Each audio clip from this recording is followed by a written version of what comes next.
yo ubwo yakiraga gutya akikuramo amakote yirengagije amafaranga n'imitungo afite, akaza agafasha Mary rwose koza ibyombo, ari kugerageza byibuze kugira ngo Mary yishimeho by'akanya gato, ariko mubwira ati jya ugerageza useke Mary. Yo ubwo muri uko kumwegera koko Mary yanyuzagamo akanaseka, umukobwa mwiza w'umunyamutima wabaga witonze kandi unanyurwa n'ibyo afite. Ubwo muri uko babaga bari koza amasahani y'ukuntu Mary yagize gutya isahani ihita imeneka iramukata, ariko boss we Disi aza kumuha keya, ariko mubwira ati hangane Mary, urakomeretse cyane tujye kwa muganga. Yo ubwo Disi yatangiye kwibuka ibintu bamukoreraga, akibuka ukuntu boss we yatangiraga kujya amukorakora iyo yabaga amaze gusinda agashaka kumukoresha ubusambanyi, ndetse noneho ku gahato yitwaje ko ari boss we, amubwira ati nabyanga aramwirukana ku kazi ke. Ubwo Disi umukobwa yasaga nkaho yahahamutse, atangira kugenda abyibuka ariko abivuga atanamarira. Ubwo yahise avuga ati boss, reka nongere mbahe ikaze mwebwe tubana umunsi kundi hano kuri Asafu Cinema, mbibutsa no gukora subscribe niba utarayikora, ndetse nayo tugiye kubana ari ubwa mbere ngo uhaye ikaze. Njye ndi Asafu Obi, like, share na comment byanyu ni ingenzi. Ikaze rero. Inkuru yacu y'umunsi cyitangiranye n'umugore w'ikizungerezi rwose asa nkaho ari kuri telefone yarangaye, ubwo ari kugenda avugana n'abakozi be bo mu rugo, akavuga ati okay sawa wowe ubitunganye uko ubishaka nta kibazo. Ubwo muri uko nguko yari ari kugenda hari icyo yahise asitaraho hafi no kugwa, arangije ahita asubira inyuma n'umujinya mwinshi avuga ati asikiwe nk'ibi ngibi aba ari ibiki koko. Ubwo umugore mu guhindukira yitegereje ibyo bintu asitayeho, arebye neza ababonye n'amaguru y'umuntu rwose uri aho ngaho wihishe munsi ya table. Arangije ati ngaho ibi ni ibiki se kandi uyu mwanda waturutse? Yo ubwo yabaye nk'umuntu utunguwe ariko avuga ati ibi ni ibiki kandi? Ubwo umuntu wari wishe aho ngaho munsi ya table wabonaga Disi ko ari umuntu ucishije bugufi, yahise avuga ati I'm sorry ma'am, ni ukuri mumbabare ntabwo nashakaga kubatega, ariko mungiriye impuhwe mwareka ngakomeza nkihisha. Ubwo umugore rwose wari ufite umushiha mwinshi n'amahane yahise amubwira ngo ugakomeza ukihisha, ahangaha wahageze ute? Ubwo nyiri ako kabari bari barimo yahise aza avuga ati habaye iki hano manager, bigenze gute? Ubwo nawe yaraje ahita yitegereza wa muntu wari aho ngaho yihishe, ahita avuga ati ntabwo ibintu nabyizera, habaye iki hano? Ubwo uwo mugore wari ufite amahane ngo ni umumanager yahise avuga ati boss, ibintu ntabwo byumvikana, gute umuntu nk'uyu nguyu atinyuka akaza kwisha ahantu hameze gutya, ahantu hahenze gutya nta soni? Urandebera uyu mwanda batuzaniye ahangaha? Yo ubwo umugore ufite amahane yakomeje kwijujuta abwira uwo mubosi we, ariko mwumvisha ukuntu uwo muntu adakwiye kuba yaje kwisha aho ngaho bitewe n'ukuntu yasaga, ariko avuga ati ubundi uyu nguyu yahageze ate? Ubwo umubosi washyiraga mu gaciro yitegereje wa mugore cyangwa se umukobwa uri aho ngaho wihishe, ariko avuga ati please boss, ni ukuri mumbabarire ndabizi ko ndi mu makosa ariko mumpishe, ndabinginze basi. Ubwo umubosi washyiraga mu gaciro yahise amubwira ati okay it's okay, ihishe nta kibazo, ahubwo va aho ngaho uze ugenda ujye kwisha inyuma mu gikari nta kibazo, sibyo? Genda wihishe inyuma nta kibazo. Ubwo wa mugore rwose wari ufite amahane yaratunguye cyane, ari kwitegereza bosi we akavuga ati ibi bintu bosi ari gukora arabizi. Ubwo umugore Disi yahagurutse yihisha, ariko avuga ati murakoze cyane ni ukuri Imana ibahe umugisha. Ubwo yagiye yihuta agenda agiye kwihisha koko inyuma nk'uko babimubwiye. Ubwo muri ako kanya bahise bipanganika barangije ati genda. Ubwo muri uko umukobwa yari amaze kuva aho ngaho neza hari uwahise yinjira, afande yaje rwose ubona ko azi ibyo akora, araza ati mwiriweho. Abandi nabo bahise bamwakirana urugwiro bavuga ati mwiriweho afande. Hari icyo nashaka kubabaza, hari umugore nyine winjiye ahangaha udafite ibyangombwa byo kuba bimwemera kuba ari mu gihugu cyacu, kandi mbonye yinjiye muri iyi nyubako, byaba byiza rero mumutweretse kuko arakenewe cyane. Ubwo umwafande bavugaga kuko nk'uwamubonye ahinjira afite n'icyizere cyinshi rwose, ariko avuga ati mumuduhereze kuko namubonye yinjiye ahangaha, byaba byiza rwose mumuzanye. Ubwo wa mubosi wari aho yatangiye gutitira yumvise ko ashobora kuba yishe umuntu utemera no kuba ari mu gihugu, yumva rwose ibyo bintu biramukomeranye. Ariko avuga ati umudamu Afande ati ni umugore rwose ubona ko ajya kuba munini ukuntu, imisatsi y'umukara, ubona ko akiri muto ukuntu. Ubwo wa mugore wari urangaho w'umu manager yahise avuga ati imisatsi y'imikara, umuntu se kumva ntawe twabonye hano ra. Ubwo batangiye gusa nk'abamuhishira bavuga ati Afande rwose aha ngaha harimo akabari ndetse na resitora bihenze, ndikumva umuntu umeze gutya atabasha kuba yahinjira, ntabwo yahaza rwose. Ubwo wa mu manager rwose uri aho ngaho nawe yahise atangira kuvuganira boss we amubwira ati officer, ni ukuri pe urabizi ntabwo dushobora gukora ibintu binyuranyije n'amategeko, uwo muntu rero ntabwo yatinyuka kwinjira aha ngaha, kandi ikindi twanamubonye twamuguherega, twamubonye nta kibazo.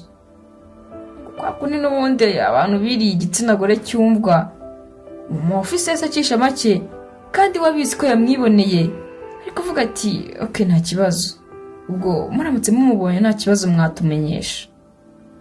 Ubwo yakomeje kubabwira gutyo, umugore avuga ati twabamenyesha rwose nta kibazo, aramutse abonetse twababwira rwose. Yacishagamo akanaseka. Afande wari uriseriye rwose ubwo yaragize ngo yigendere, ngo mu gihe atarashingura ngo avaho hari icyo yahise yumva kikubise inyuma andi mu gikari. Ubwo Afande yahise asa nk'umuntu ugarutse, arangije atangira kwitegereza hafi aho ngaho. Ubwo umuseriveri nawe wari uri aho ngaho muri kontwari yumvise ko bishobora kuba bigiye kubagiraho ingaruka, arangije afata utuntu tw'udukombe aradukomanya kugira ngo Afande agire ngo ni umuseriveri ubikomanyije, ariko nanone yari uburyo bwo guhishira wa undi wihishe. Ubwo muri ako kanya Afande yahise yanga kugenda, abandi bagiramo ubwoba batangiye gutitira, nyiri kabari ndetse na wa mu manager we. Afande nawe bari wanze kuvaho, yahise avuga ati hari icyo byaba bitwaye se muretse nka checking ahantu hose, hari igihe yaba yaninjiye merega mutareba. Ubwo abandi batangiye gutitiramo barebana ukuntu, ubona ko nyiri kabari rwose agizemo akantu k'ubwoba, ariko nanone yishyizemo akanyabugabo aravuga ati nta kibazo rwose mwacekinga. Ubwo basigaye aho ngaho rwose umugore yafashe iby'iburyo avuga ati Mana tabara kuko bahita badufungira. Ubwo boss yasigaye aho ngaho nawe ari gutekereza ibintu byinshi. Afande nawe mu kujya gushakisha yaragiye ahita asanga ahandi wa museriveri yari ahagaze, yinjira muri kontwari agenda areba ahantu hose, arimo kugenda cekinga. Abandi nabo bari basigaye ku mavi barimo gutaka bavuga ati Mana dufashe kuko ibintu ntabwo byatugendekera neza.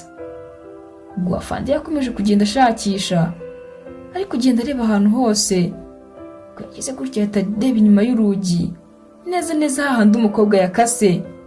Yafashe urugero rwigizayo, ariko nanone arebye umukobwa aramubura ntiyamubona. Abandi nabo ariko bari ku masengesho bavuga ati Mana tabara. Ubwo Afande we ntiyacitse intege, yakomeje kugenda ari gushakisha akomezamo n'indani. Ubwo yaragiye asa nk'aho ageze aho inyubako irangiriye, yitegereza ahantu hose, gisa umukobwa niho yari ari, nawe yari ari ku masengesho avuga ati Mana ndakwinginze tabara, ni ukuri tabara umujakazi wawe kuko hano ngiye gufatwa. Ubwo Afande yaraje yitegereza hose, gusa ariko akora ikosa ryo kudakebuka ngo arebe inyuma. Ubwo umukobwa niko yari ari ku masengesho yafunze umwuka ndetse. Ubwo Afande yagize guketa yisubirirayo asanga boss ndetse n'aho mu manager we bari aho ngaho, avuga ati murakoze cyane rwose nta kintu mbonye, kandi mugire umunsi mwiza, ubwo hari igihindutse mwambwira. Ubwo boss we ati nta kibazo rwose twakubwira. Ubwo Afande yavuye aho ngaho ahita yigendera. Ubwo muri uko kugenda hari nabo basigaye bari gushima bavuga ati Mana yanjye, aya makosa nari inkoze. Ubwo manager we yari yagize n'umujinya avuga ati ngandebera nk'ibintu wari ukoze. Ubwo muri ako kanya wa mukobwa wari wihishe cyangwa se wandi bari bahishe yahise aza ari kugenda yikandagira disi, aza ari gukubitana amaso na wa mubosi wamutabaye. Ubwo disi yaje yabuze amagambo avuga, ariko avuga ati buse kuko namwitura iki. Ubwo yatangiye kumva rwose abuze icyo akora, ariko nanone yumva hari nk'umuntu agiye mideni ry'ubuzima kuko asa nkaho amukijije ikintu gikomeye cyane atazigera yibagirwa. Ubwo umukobwa yaravuze ati nitwa Mary, uko niko n'inkuru yanjye y'urukundo yatangiye, ubwo nabonye umuntu wangiriye neza atanzi, ubwo abandi bose bari bantereranye. Ubwo wa mubosi yahise afata wa mukobwa umaze kutwibwira ngo ni Mary, arangije ahita agenda we na manager baramwihererana, baramubwira ati ngaho tubwire byagenze gute, niki cyabaye kugira ngo wisange uri kwihisha. Ubwo umukobwa wari uri gutitira disi bitewe n'ibyari byamubayeho yatangiye gutobora arababwira, aravuga ati hari ahantu nakoraga akazi ko kuba nakora amasuku, yari mu kabari, ariko nyine bosi waho yagerageje kuntoteza inshuro nyinshi nkabyihanganira, bakampemba n'amafaranga make nkabyihanganira, ariko nyine yashatse kurengera, ariyo mpamvu nabyanze, bimviramo nyine kuba banyirukana ngo ninahe, abizi neza ko nari no mu gihugu cyanjye naje gushakisha ubuzima. Ubwo nyine nta kindi yakoze, yafashe ibyangombwa byanjye arabihisha, nuko muri uko kunyirukana rero yaje guhamagara ku bashinzwe abantu bari mu gihugu nyine kitari icyabo, arababwira ati naratorotse, ababwira ngo nakoze amakosa menshi, mu by'ukuri nta kintu namukoreye. Ubwo wa manager wari uri aho ngaho yahise akomanga bosi we, aravuga ati bosi, si wumva se ko n'uyu mukobwa ari umunyamakosa? Urumva atarakoreye amakosa uwo mubosi we? Ubwo bosi washyiraga mu gaciro yahise yitegereza umukobwa, Mary akomeza yisobanura avuga ati mama, oya ni ukuri ntabwo ari gutyo bimeze, nari maze kubabwira nyine ngo nta kosa na rimwe nigeze mukorera, ahubwo ubwo disi yagiye gutobora ngo avuge biramunanira, ariko wa manager akomeza ariko avuga ati ubwo wabonaga disi gafite n'agashiha. Umukobwa disi yatangiye kurira avuga ati mama, sinzi ko nabikubwira rwose ngo ubyumve, gusa ariko umubosi nakoreraga yashakaga kuba. Ubwo disi yatangiye kwibuka ibintu bamukoreraga, akibuka ukuntu bosi we yatangiraga kujya amukorakora iyo yabaga amaze gusinda, agashaka kumukoresha ubusambanyi, ndetse noneho ku gahato yitwaje ko ari bosi we, amubwira ati nabyanga aramwirukana ku kazi ke. Ubwo disi umukobwa yasaga nkaho yahahamutse, atangira kugenda abyibuka, ariko abivuga atanamarira. Ubwo yahise avuga ati bosi, ibyo byose bankoreraga, yabonye ko maze kumuhakanira, mubwiye ko nashaka kuba nabikora, arangije aribwo yahise ahera ko ahisha ibyangombwa byanjye, nuko ahita anyirukana. Aribwo yahise ahamagara ngo namukoreye amakosa, ngo namwibye, ikindi kandi ngo ntabwo nemere kuba ndi no muri iki gihugu, ngo kuko nta byangombwa mfite. Ubwo disi amarira yari menshi kuri Mary, bosi we washyiraga mu gaciro ari kubyumva, gusa wa manager we yasaga nkaho ari guseka. Ubwo umubosi wagiraga impuhwe yahise avuga ati Samantha uri kunyumva? Ubwo yahamagaraga wa manager we, aramubwira ati umva Sama, genda ushaka ukuntu uno mukobwa nawe umuha akazi mu gikoni, genda umushakiremo imirimo azajya akora, nta kibazo. Ubwo Samantha byaramutunguye, araje avuga ati bosi, ibintu uvuze urakomeje? Uri kureba uyu mukobwa, umuntu umeze gutya akaza gukora muri resitora yacu? Tumushyire muri resitora mu kabari? Ariko se bosi, nawe tekereza rwose, urabizi ibintu byacu birahenze, sibyo? Aha hantu ntabwo ari ahantu ho gukinirwa bosi, ntabwo ubibona? Gute waho umuntu akazi nk'uyu nguyu ahangaha? Ubwo disi umukobwa wari uteye impuhwe yatangiye kurira, yakumva n'amagambo rwose Samantha ari kuvuga ari nawe manager w'ahangaha, ari kuvuga ati bosi, oya rwose itekereza kabiri, ntabwo twakemera umuntu umeze gutya ngo aze akora aha, ntabwo bibaho. Ikindi kandi nta nubwo yemerewe kuba ari mu gihugu cyacu, uri kumva nta makosa twaba tugeretse ku yandi koko. Ubwo wa mubosi we rwose abonaga ko ari seriye, yahise avuga ati Samantha, navuze ngo genda ushake inifomo umuhereza ahubwo atangira akazi, turumvikana? Ubwo umubosi disi washyiraga mu gaciro yahise yumva nta kindi yafasha Mary, aravuga ati nta kindi nagufasha rwose uretse kuguha akazi, nawe ukazirwanaho. Ubwo wa manager ngo ni Samantha yari aho ngaho, umujinya waramwishe, ariko nanone ntacyo yari kuvuga kuko bosi yari amaze gutanga itegeko.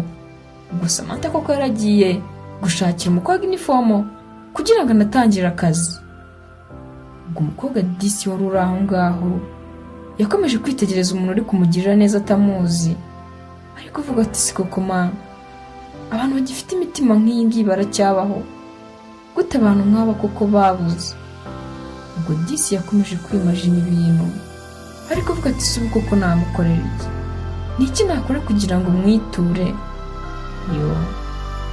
Ubwo Disi umukobwa bidaciye kabiri yaramaze no kumenyera akazi rwose anagakora neza. Ubwo Disi yabaga ari aho ngaho ari wenyine, ubona ko ibitekerezo biri kure. Ubwo rimwe boss rero yamusanze aho ngaho ku kazi, aramubwira ati Mary. Ubwo umukobwa yarakebutse aramureba, aramubwira ati karame boss. Ubwo wa mubosi wari uri aho ngaho ese amubwira ati gute amasaha se waba ukiri mu kazi? Wakigira mu rugo nta kibazo sibyo? Ayo masaha ugomba kuba watashye, ntabwo ari ngombwa kwivuna. Ubwo umukobwa aramubwira ati boss, nyine mumbabarire, ariko numvaga nshaka kuba nakomeza gukora isuku nyine hano nkabisoza. Ubwo umukobwa yabonaga ko afite ikintu ashaka kuvuga, ariko nanone ntakivuge, ariko avuga ati numvaga nshaka kuba nasoza amasuku aha ngaha. Ubwo umubosi yahise amwegera aramubwira ati Mary, ntabwo ari byiza kwivuna, ariko ndi kubona ufite ikibazo ushaka kumbwira. Byagenze gute? Mbwiza ukuri sibyo? Mbwiza ukuri nta kibazo.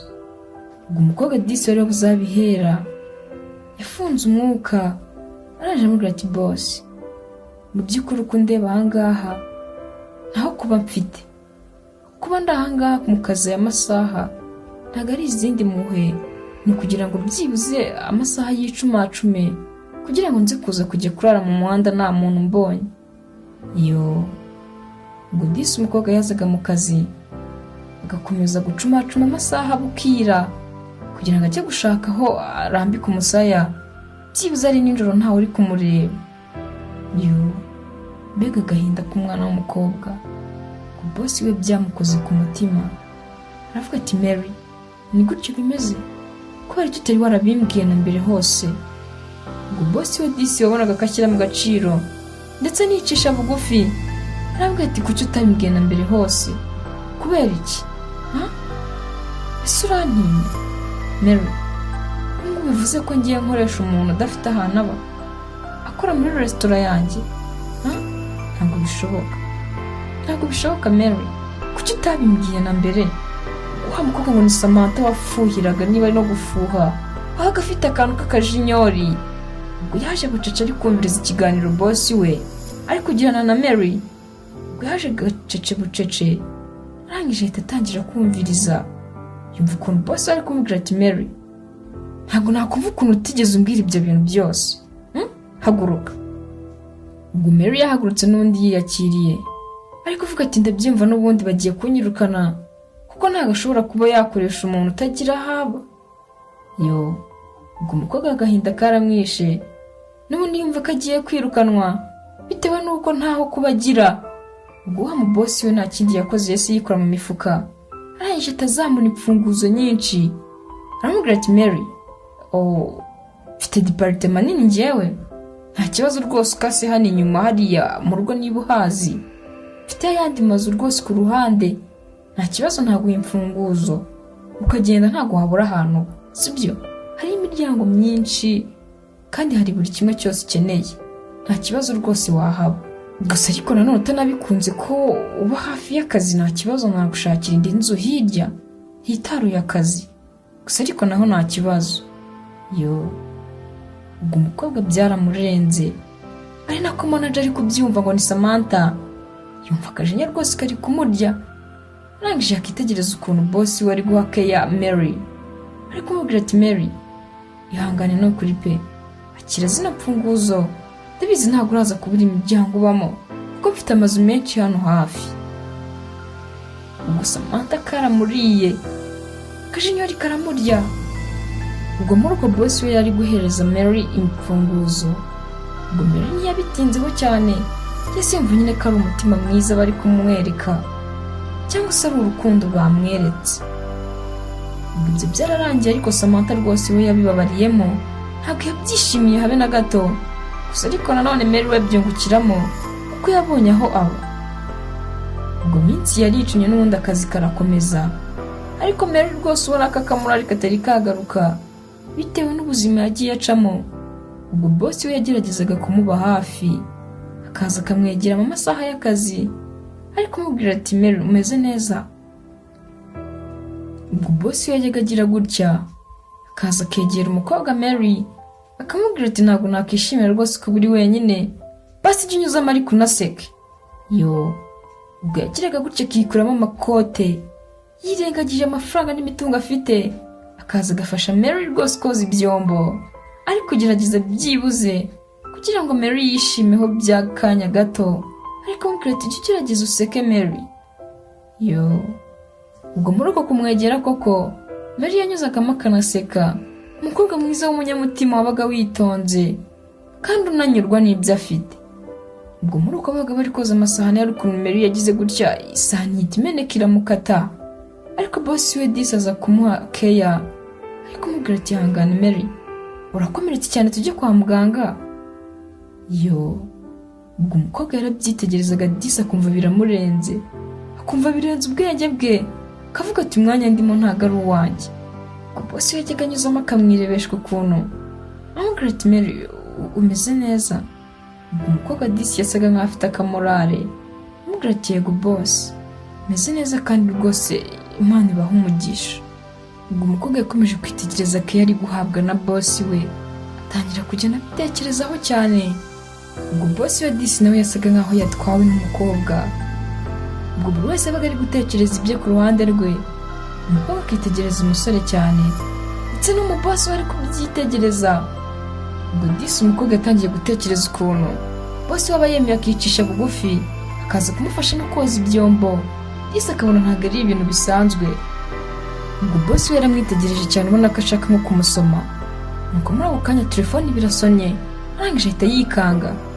Ubwo mu kuyireba yahise abona ni Samantha umuhamagaye, aravuga ati okay Samantha ndi kubona ari kunshaka.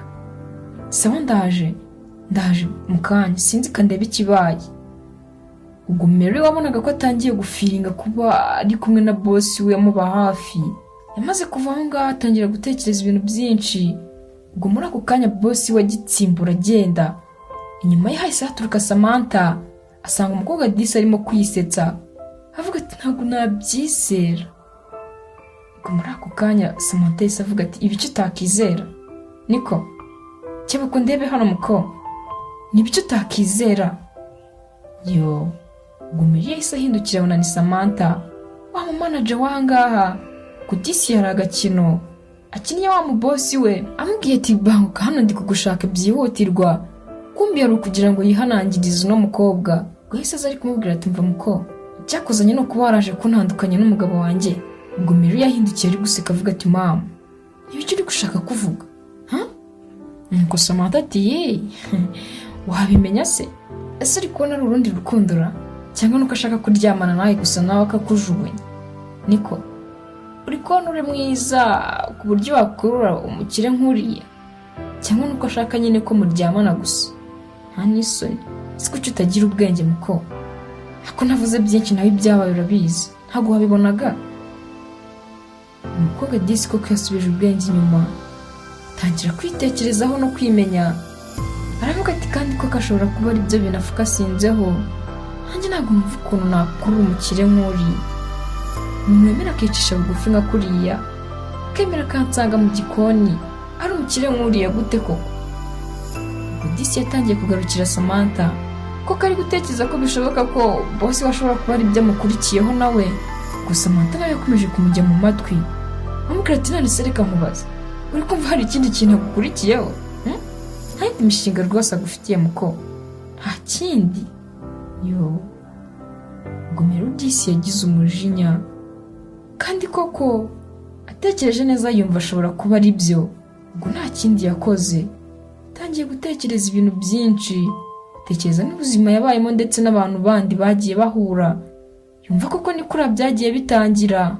Arangije amubwira ati mva muko aho mvuma nkubwire nimba wumva ushaka rwose kutazajya muri gereza cyangwa se kuba washyikirizwa polisi nk'uko iri kuguhiga, wakigira inama yo kuva ngaha hakiri kare ukagenda, kuko uko ukomeza kuhatinda niko polisi nayo izi kwegera.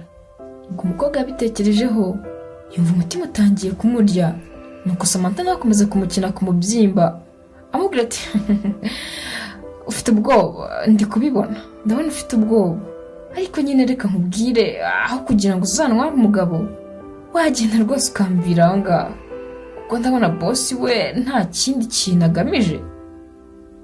Ubwo muri ako kanya wa mubosi yahise agaruka aza aho ngaho rwose hari Mary, ari kumubwira ati Samantha, nari ndi kugushakisha nakubuze, gute unyandikira ngo uranshaka nkakubura?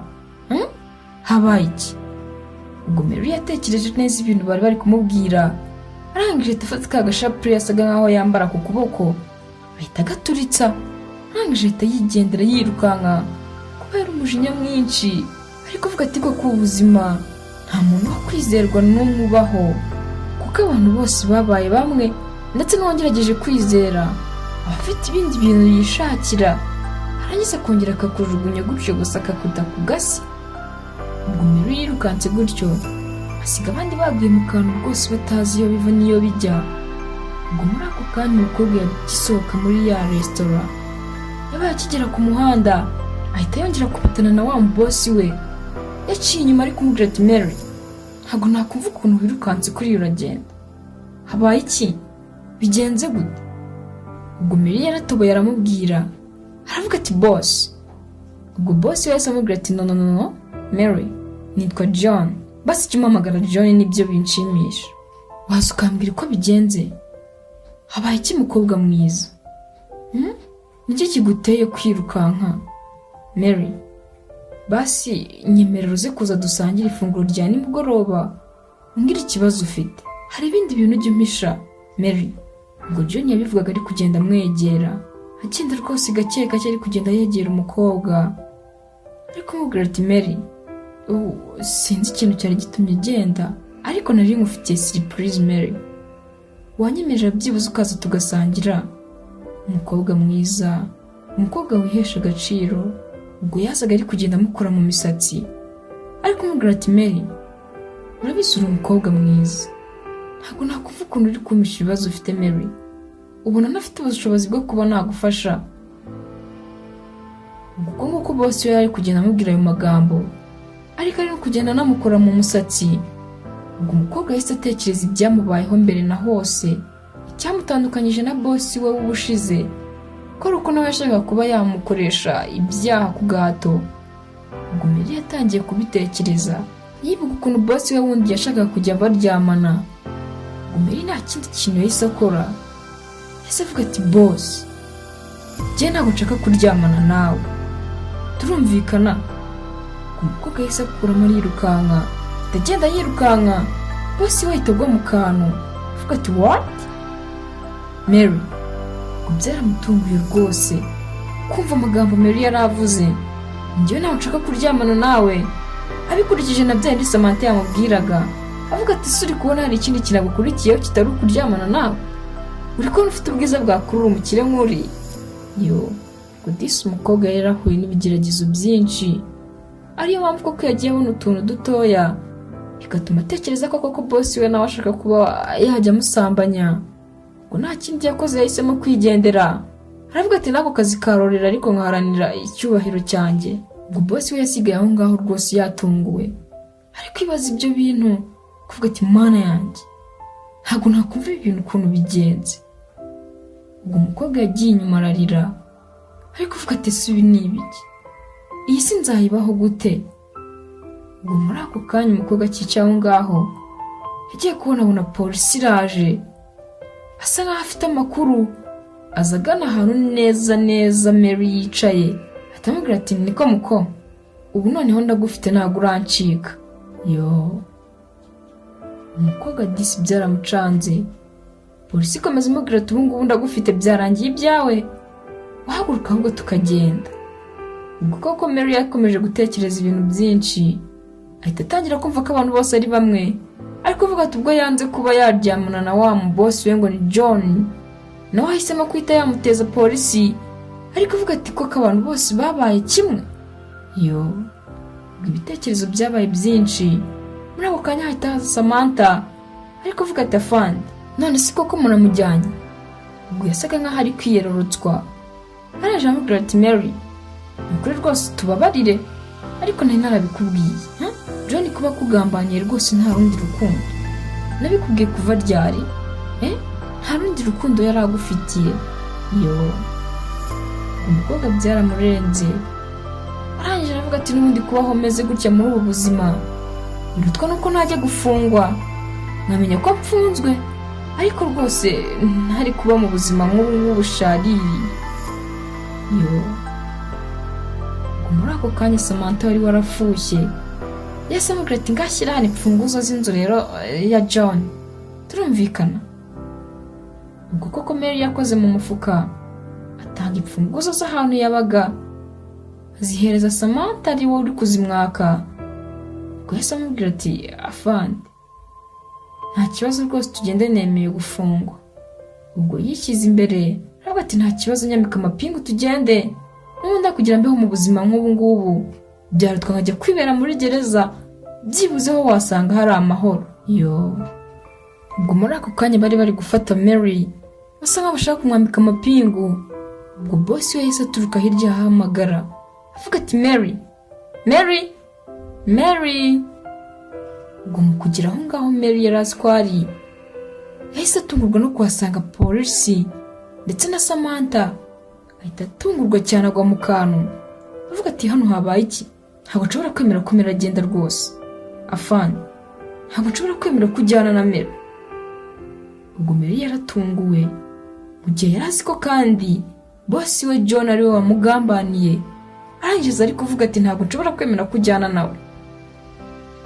Ubwo Samantha yahise atangira kumwaragurika ari kwitegereza ibintu byose. Nuko wa muhafande uri aho ngaho yahise avuga ati boss twubahane urabizi ko ndi mu kazi kanjye kandi ndi gukora ibintu byemewe n'amategeko ko tutakemera ko mujyana.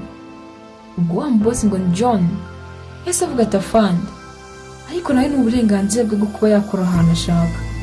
Kuba ari aha ngaha nta kosa arimo rero wamureka n'ubundi agakomeza ku kazi kandi ikindi ngiye no kuzaba umugore wanjye kuko dufite ubukwe vuba aha ngaha ahubwo ngiwe nawe. Abantu bose bagwa mu kantu. Samantha rwose bimwaro biramwica ndetse na Mary nawe asa nk'aho atangiye gutungurwa. Nuko wa muhafande uri aho ngaho ese avuga ati ufite impapuro zemeza ko ufitanye ubukwe n'uyu mukobwa? Nuko John ati zirahari rwose. Ubwo afande yabitekerejeho aje amubwira ati izo mpapuro ziri izo mpapuro uvuga ziri? John ati zirahari ziri muri office yanjye nta kibazo waza nkazibereka. Afande ati muri office yawe? John ati yego zirahari rwose ngwino uzirebe nimba nta kibazo.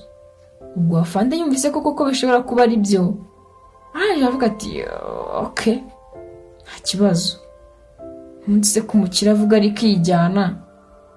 Ubwo yaravuze ati reka nigendere nta kibazo ubwo witegura kuba wakorana nawe ubukwe sawa bitari kira rwose nzagaruka gucekinga niba kuko ubwo bukwe bwarabaye. Ubwo afande yagize guca arisohokera asiga babanda aho ngaho. Ubwo Mary yahise ahindukira na John aramubwira ati niko boss kubera iki ibintu byose wabikora wabihamagariye urangije tunababuza kuntwara? Ubwo si washaka kugaragaza iki ko ibintu byose biri mu biganza byawe? Yego washaka kunyereka ko ibintu byose bifite mu biganza boss. Ubwo John yaramwitegereje aramubwira ati Mary koko uratinyutse uvuze ibyo bintu? Uri kumva ibyo bintu nabikora ngewe nkihamagarira ngo baze bagutware? Uri kumva ibyo bintu nabikora? Ahubwo igute baba bamenye kuri hano? Igute bamenye kuba hano? Nuko Mary ati boss uravugisha ukuri ntabwo ari wowe wabahamagaye? Ubwo boss yatekereje neza yumva ntabwo yigeze ahamagara polisi ndetse nta n'ubwo bavuganye. Ubwo nta kindi yakoze yahise akebuka areba Samantha aramubwira ati Sama ntabwo uzi nawe ibintu byabereye aha ngaha ntabwo wagira icyo tubwiraho? Ese asa nkaho batangiye gukeka Samantha ko ari ushobora kuba yagambanye. Nuko Samantha ati boss nta yandi mahitamo nari mfite rwose. Uyu mukobwa ashaka kugukoresha ashaka kukugira igikoresho cye kubera iki njye nabyihanganira kugeza aho ujya kumufasha koza ibyombo mu gikoni. Erega boss, biko ko hari abantu bajya bigira nk'aba ngaba bakicisha bugufi kandi bafite ikindi kintu kiri kubagenza. Gute nise nari kumwizera njyewe? Gute ntakumva ko ari gatuma? Yo, gusa Samantha yari yafushye. Nuko John boss we Margaret tuvuze gute ibintu wabikora se Sama? Gusa ariko nanone watekereje neza kandi uri umukobwa w'umunyampuhwe. Rwose ibintu ukwiye kubihemberwa. Uri umunyampuhwe. Gusa Samantha yatangiye kwisetsamo yumva ko boss we ashobora kuba amushyigikiye.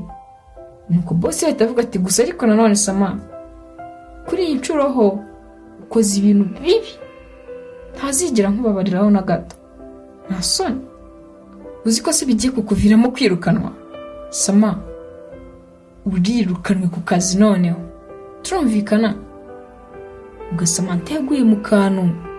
Arangije ati boss, urakomeje? Boss ati ya, ahubwo mpereza imfunguzo zanjye wari wigabije ntaraziguhaye. Mpereza. Ubwo Samantha disi wari uri aho ngaho wari waratangiye kujya afuhira boss we. Yahise atanga imfunguzo n'agashiha. Arangije atayigendera asiga John ndetse na Mary aho ngaho. Ubwo Mary yitegereje John. Disi biramucanga. Nuko John ari kwisekera. Aravuga ati Mary, ntabwo nari niteguye kukubura. Ntabwo numvaga ko wagenda rwose unsize. Mary, ndeba mu maso. Ese nta kintu ubonamo? Yo. Disi boss we buryo cyagiye Mary yirukangaga ashwanyagurira ka gashapure yari yambaye cyangwa se agakomeye baga yambariye ku kaboko. Boss we yatinze arimo kutoragura amasaro yose. Ahita yongera aragenda aragakoresha akazanira umukobwa. Amubwira ati Mary, aka kantu urakazi? Ubwo umukobwa yarishimye. Arangije yumva rwose ni ibintu bitabaho kubura yikundiwe n'umukire nk'uyu nguyu. Aravuga ati urakoze cyane boss. Ubwo John yahise amubwira ati ariko narakubujije kuba wanyita boss. Mary, wazajya unyita John, sibyo? Kudisa umukobwa byaramurenze. Biramurenga atangira kurira. Nuko boss we atamubwira ati Mary, mbabarira umubwire, wakemera ukazambera umugore? Yo. Ubwo disi umukobwa yarabyemeye. Ahita afata umusore mu kiganza. Aramubwira ati ndabyemeye cyane. Yo. Ubwo disi yaramuhobeye. Arangije atatangira kumusoma. Aramubwira ati ntabwo nigeze mbona umuntu umeze nkawe kuri iyi si.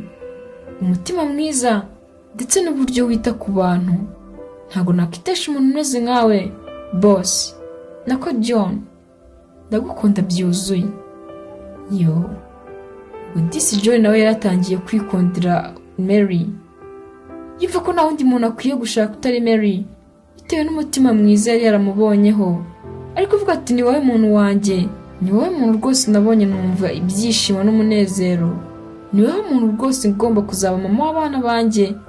Ikindi kandi Mary, uri umukobwa mwiza w'umutima. Yo. Ubwo byarangiye n'ubundi Mary yikundanye na John. Ubwo Samantha yaratangiye kujya bafuhira azanamo n'akantu k'akajinyori. Bigaragara ko Samantha nawe yakundaga boss we, ariko ntabwo boss we yamukundaga bitewe n'imyitwarire yamubonagaho, kudafasha abantu ndetse n'umushiha.